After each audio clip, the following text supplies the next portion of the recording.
My name is Robert Dynamite. I use male pronouns, and I actually identify as agender, but no one knows that. It just means not having a gender at all. So I like to be perceived as male, but secretly, I'm actually not anything. When I was 14, my mom, who works for the library and is also a lesbian, brought home a DVD of Southern Comfort, which I only watched that one time, and I probably won't watch it again because it's very sad. But I watched it, and it's like all trans people. I don't know if you've seen it. It's a documentary about a trans man who gets like ovarian cancer and dies because no one will treat him because he's trans. So it's actually really sad, but it's like the documentary covers him and all his friends, and they live in like the deep south, and it's really wild. But I watched that, and I was like, I'm one of those people.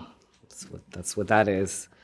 So I didn't even have to think about it. I was just like, oh, it's that. I came out later to my mom, but we were in the middle of a really big argument, and she called me like a spoiled princess or something, and I was like, I'm not a girl, Mom. And she was like, well, I don't care, I'm still mad. So that's how it came out. How my mom told me like she didn't know lesbians existed her whole life because she never saw one. So it didn't occur to her that she would be one because she thought that doesn't exist. And I think I was kind of the same way. I was like, well, something's up, but I'll worry about that later. And I didn't know what was going on. Like, I had never considered transness or that I might be. It just didn't occur to me at all until I saw another trans person.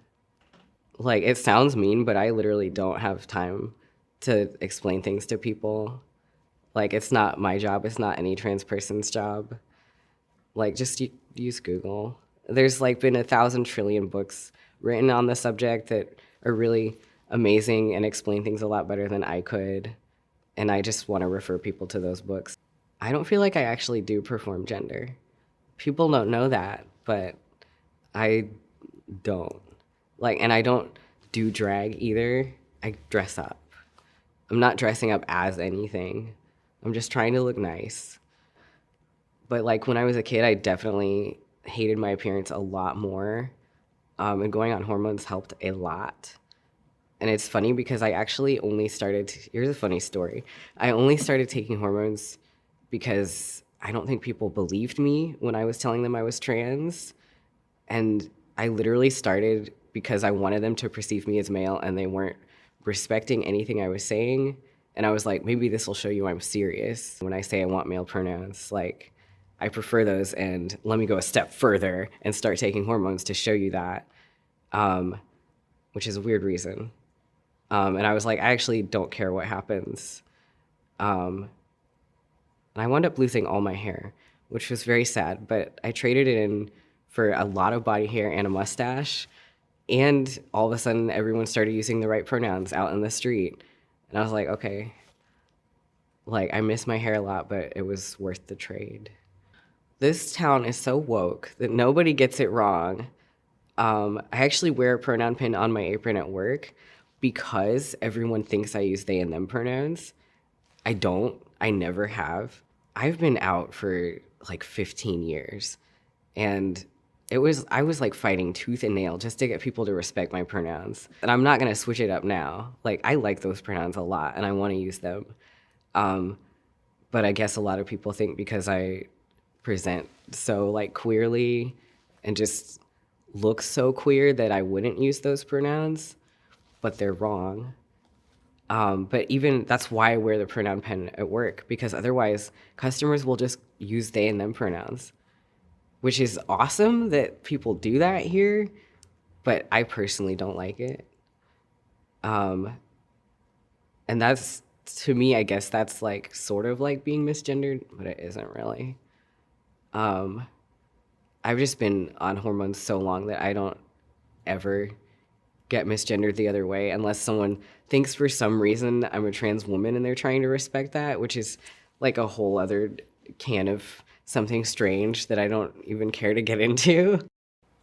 Obviously, I think visibility is important for the thing that I was saying earlier about not knowing trans people existed, so not knowing I was one. That's obviously like, I think the main reason that visibility is important. And also obviously like there needs to be like a diverse representation of queerness available for people to see, so that they know there's more than like one or two ways to be trans. You can be just like gender fluent, and there's all these other options. And I think everybody needs to see themselves reflected. And then on the other side, regular boring people need to see that there's a lot of ways of being, like more than just four, like maybe even like 16. And this is like a really hokey analogy, but people are like stars in the sky. Um, I haven't seen a star up close, but I imagine they're all different. And some of them are closer to you and you understand them better. And some of them are further away and you might never meet them. But that's how I feel like trans identities are. They're just like in this big blanket of humanity, and there's little dots and stars all around, but there's no spectrum like that has a slider on it and you adjust the slider.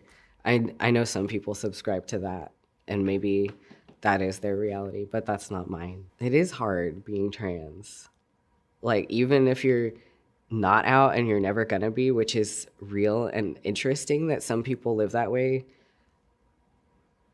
that's a whole other story. But either way, it's hard. Like, even if you are awesome and love yourself and like understand your worth, it's still hard to like navigate in this world where you actually are a minority. Like, I just live this way because I don't have another option. It's like, yeah, I wish I was maybe 2 feet taller, but that's not gonna happen either. So I just like get up each day and live my life. That's depressing, but I just do it because I have to.